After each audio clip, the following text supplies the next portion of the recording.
A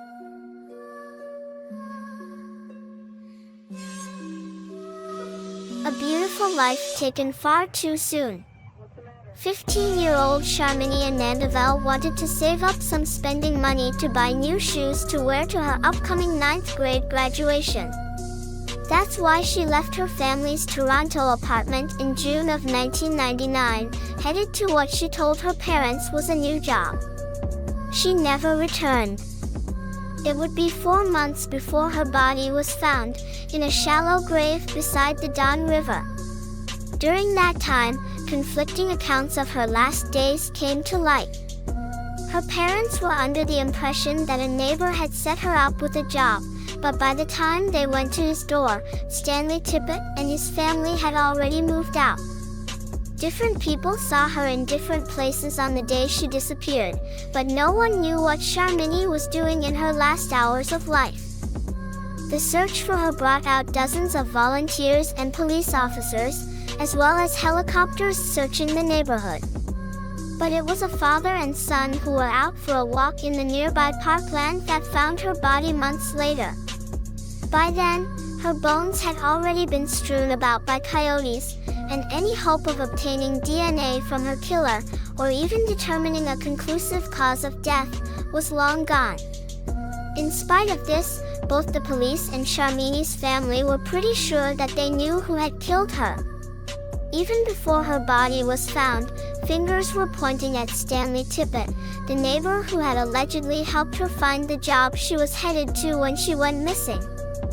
Tippett had a history of impersonating a police officer and had already had a couple of brushes with the law, dating back as far as 1991, when he was just 16 years old.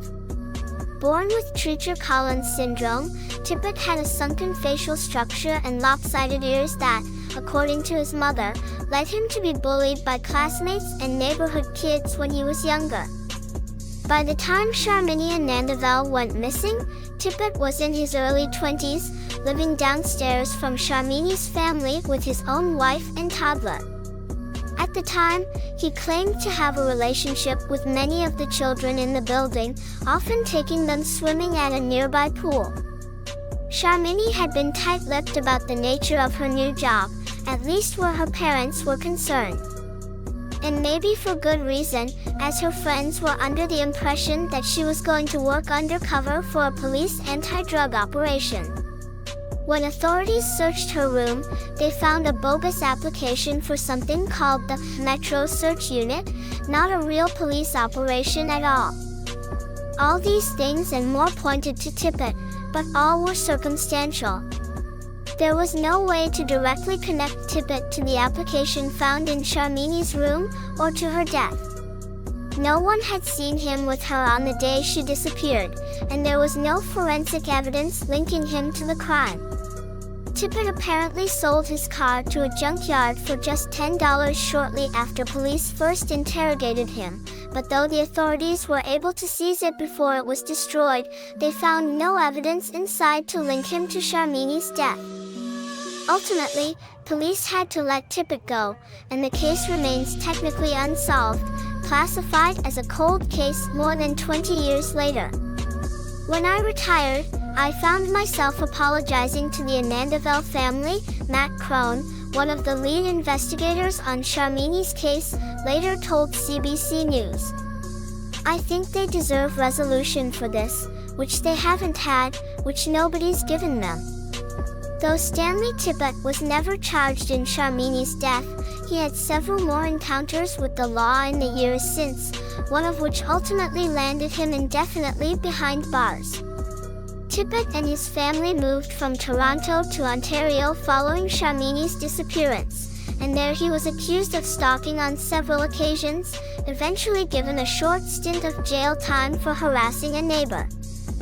Once he was released, he allegedly approached a 12-year-old neighbor girl and another young woman with offers of a fake job at the YMCA. When the second woman notified police, they searched Tippett's home and seized his van, where they found the sorts of stuff that could be your abduction kit 101, according to authorities. This included duct tape, rope, plastic sheets, cable ties, and a hammer and knife. He pled guilty to criminal harassment and received 2 years in prison. It was not long after his release that Tippett was once again in trouble with the law. This time, he was accused of sexually assaulting a 12-year-old girl. According to court records, Tippett picked up 2 girls, both of them visibly drunk, just after midnight and offered them a ride home.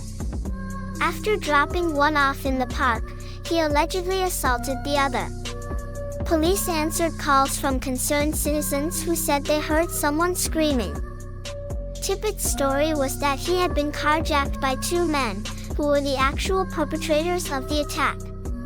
This story did not stand up in court, however, and in 2009, Tippett was convicted of 7 counts, despite continuing to maintain his innocence.